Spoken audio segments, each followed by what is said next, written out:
It's really all about customer experience. When you talk about it, I'm going to talk a little bit about buying cycles going into dealerships.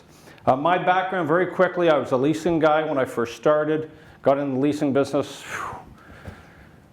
I might have been a millennial if I started when I started in the leasing business, but then I got into the technology business. And I was it's the easiest way to explain it, I was the Dealertrack of Canada before Dealertrack started. Eventually, God bless Dealertrack, they wanted to come up and get into Canada, so they acquired the business back in 2007, and then got into the lead management space. So when leads were first starting and you were getting them from a whole bunch of different sources, we built technology, and I took over a business in 2010 that did all of General Motors' lead management in the US. So every touch point, every expression of interest, no matter what it was, came through our technology. And what we quickly learned was it's not the technology that actually makes the difference, it's the knowledge that you get with the technology. So I'm going to talk a little bit about kind of merging all three of those backgrounds together, and I'm going to leave you with a little bit of information, hopefully more challenges and more thoughts as we go through this. So when you think about the buying experience, you think about a black screen. Okay, let me see this. Okay, here we go. Think about what the shopper of yesterday was. Think about when we all first started to buy a vehicle, when we were 16 getting our driver's license. And then, Kathy, I wasn't old enough either. I didn't have $2,000 either. But when I first got my new car, it was probably because I walked into a dealership, my car broke down, I needed something, I talked to a friend, they gave me some advice, and I went in and bought a car. And that's the way we bought cars.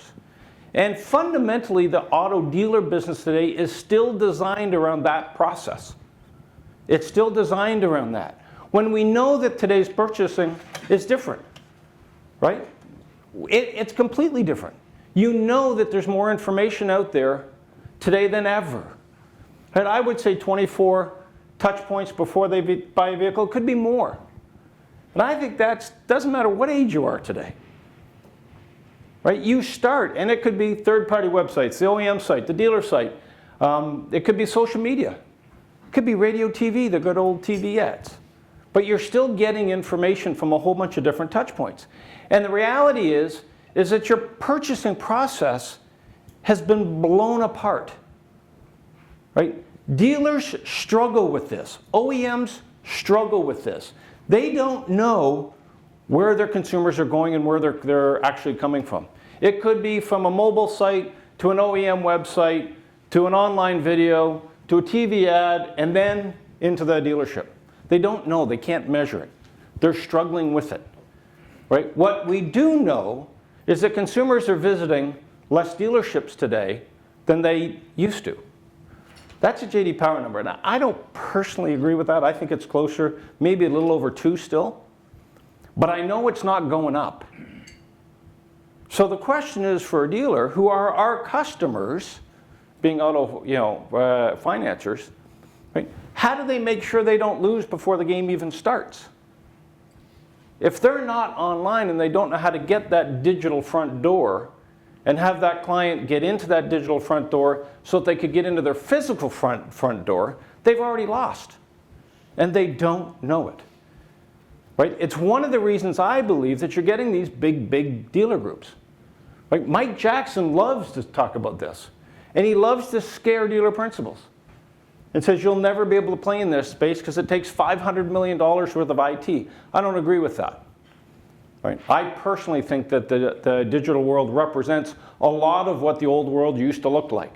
When you merchandise a vehicle online, it's not that dissimilar to what we used to do when it was on our lot. They had window stickers for a reason, to tell you what options were in the vehicle. If you're merchandising it online, you should have all of the aspects of that vehicle online. Right? It should have good videos. But that's what they're actually struggling with. So what happens now, and this is a little experience, and I've been lucky enough to go around the world listening to different OEMs and CEOs talk about customer experience. And I tell you, for the last 2 years, they finally got over big data, and now it's all about customer experience, and you hear them talk about it, but they're never specific to what they mean about improving it. They talk about customer experience has to improve.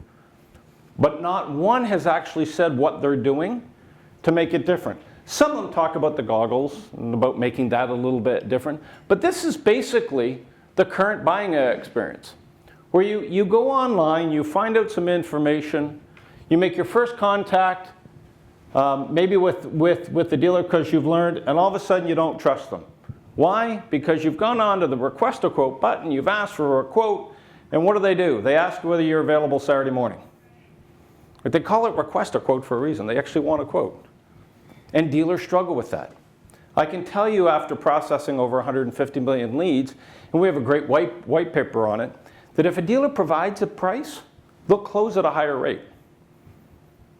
They will close at a higher rate. And speed is important, right? You will close at twice the rate if you respond. It used to be the golden hour. Now it's like the golden 15 minutes. But I tell you, you'll close 4 times higher if you respond well versus just fast. In fact, I would tell you that if you're going to respond poorly, don't respond at all. You'll close at a higher rate.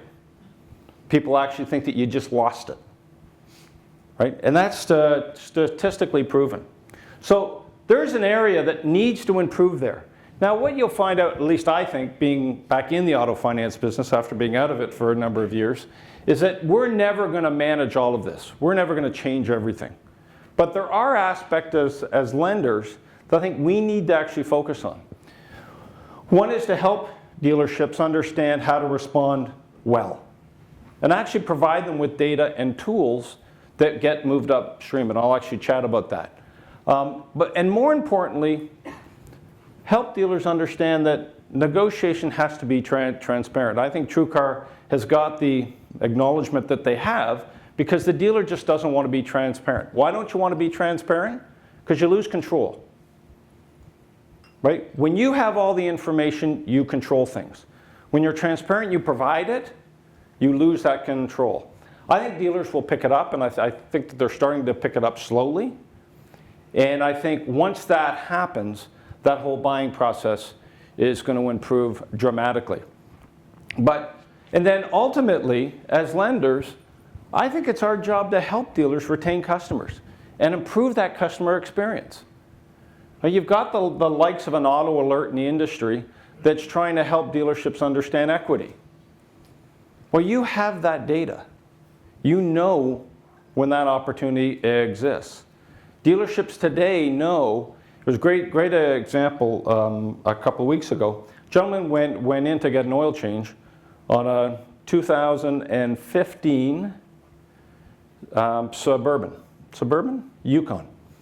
Happened to be in the industry, one of us, talked to the dealership, went in, met all his buddies. Used car manager came over and said, "What are you doing with that truck?" He said, "Getting an oil change." He said, "Why don't you trade it in?"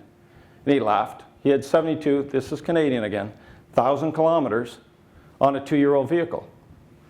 Well, because our dollar isn't doing so well versus your dollar, and they're moving vehicles down to you guys to buy them, he walked out of that car dealership after going in for an oil change with a brand new 216 with no kilometers on it.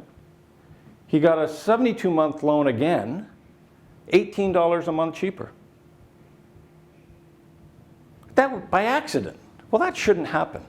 And as lenders, I think it's our job to start providing tools to help dealerships improve that. And also improve things like, right, when they're getting reapproved, why are we making them go through the whole process again? Right? We're making them go through it. If I already know that you're living at this address, confirm it, yes. Are you still working here? Yes. Are you still making in excess of? Yes. Are you still married? Yes. Great. Submit. I don't have to go through that whole process once again. But we also think strongly, and I think we as an industry need to start moving this way upstream. The shopping and the buying are coming together. And I think it's going to take all of us working together to improve that. Right? I've always wondered why, when I'm buying a vehicle, I need to go through this whole process, and then I walk into the dealership and I tell a complete stranger more than I would tell, well, maybe other than my bank manager, more information than I tell anybody. I tell them how much I make, what I own, how much my house is worth, what loans I have, credit cards, everything. Right? Why can't that be moved upstream to a secure link that while I'm in the shopping process, they can email me at home? Right? We all know in a room that a consumer will be more honest than the dealer.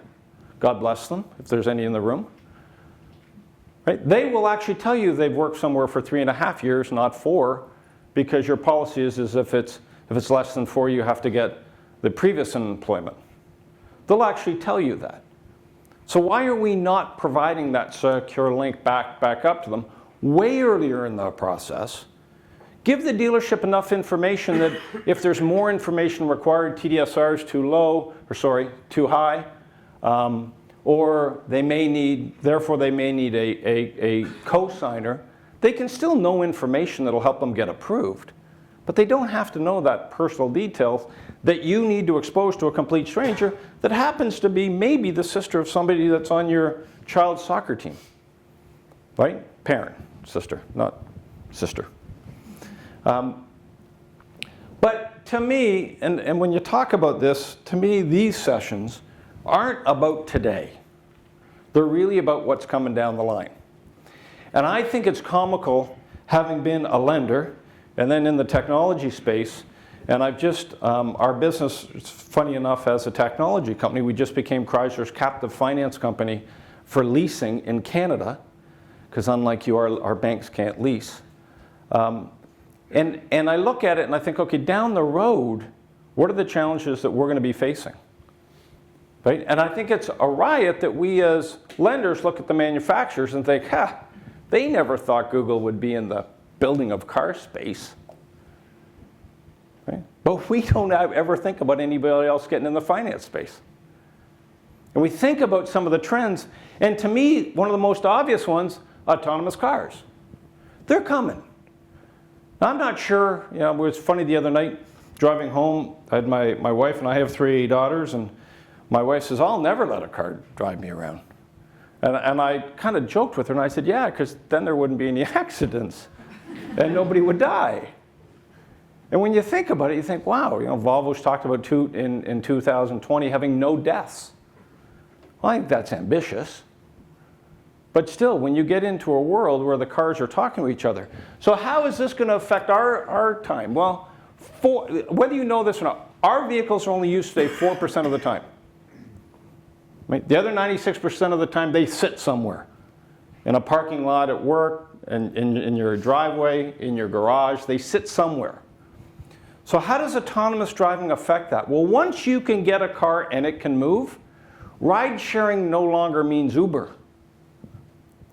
It now means that I can get a vehicle with 3 other people. So the question I have for you is, can you do 3 bank loans for the same car? Because I think it's something we have to start thinking about. Right? Can you track insurance for leases for 3 different people on the same vehicle? I've worked with the banks, and God bless them.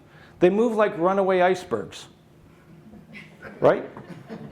If you know in 5 years from now that this is required, my guess is you maybe want to start thinking about this. Because if you don't, somebody else will.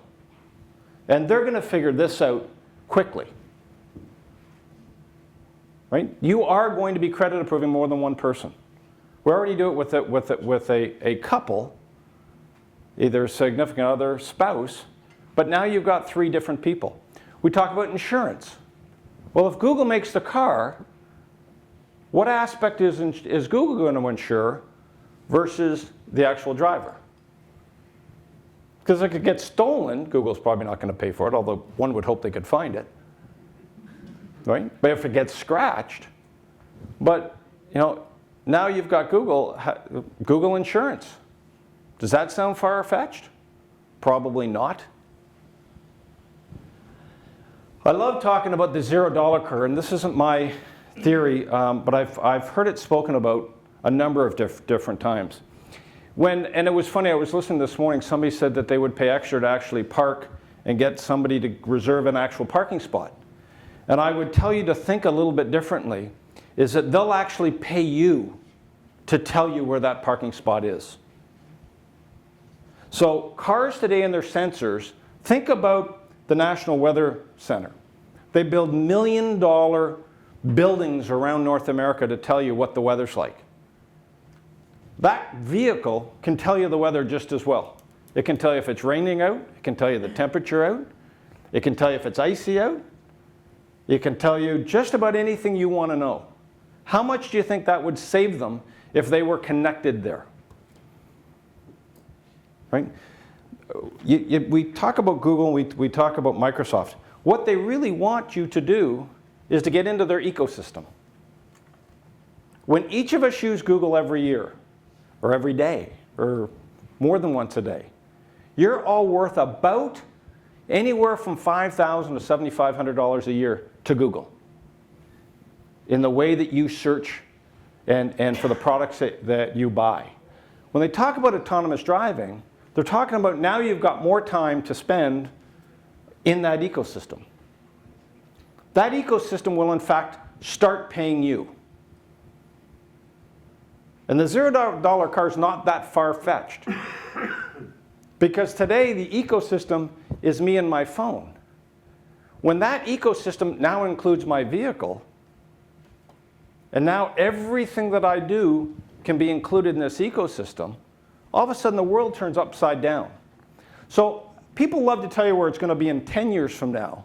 I think it'll be interesting when the first company pays Ford or GM or somebody, and they'll come to you and say, we'll give you $1,000 a year or $2,000 if you allow us to track this data. And you say, great, as a lender, I want to be able to receive that once a year. Because now my payments, instead of being $320 a month, are only going to be $210, and $100 of that's going to come from some other source. So are we as lenders prepared to start accepting that? Or are we just going to write a check to the consumer when they're borrowing the money from us? And I think those are the things that I find really interesting as the world starts to evolve. But think about all of the things that we do. We look for hotels, whether it's gas, whether it's milk. I can remember talking about your connected fridge. And you're driving home and you know that you need milk. And your car will now go out and source whether you want the cheapest milk in the area, the most convenient milk, or something in between. That's worth money. And if you allow your car to tell you that, right, you're going to go out and buy it. And if you go out and buy it, it's worth something. And are we as lenders prepared for that? Right? We don't all the time. We kind of joke about the manufacturers and all the new players. But as lenders, we need to be worried about the same thing. Google's got a couple of dollars. And there's going to be a lot more than we think about. Right? I do believe Google's out front. I do believe Apple's out front. I think when they get through, there's going to be a whole bunch of them. And it wouldn't surprise me at all if auto finance came after one of their names. And I guess as lenders, are we prepared for that? We love to ask Ford that. We love to ask GM that. We love to ask Chrysler that. The question is, are we asking ourselves that? And what are we doing to make sure that we're ready for that? And I think that if you're not already thinking about it, which I hope most of you are, that you walk away and maybe go back Friday and start asking those questions. Because it'll happen faster than you think. There's nothing that I've talked about today where the technology is future. It's all here.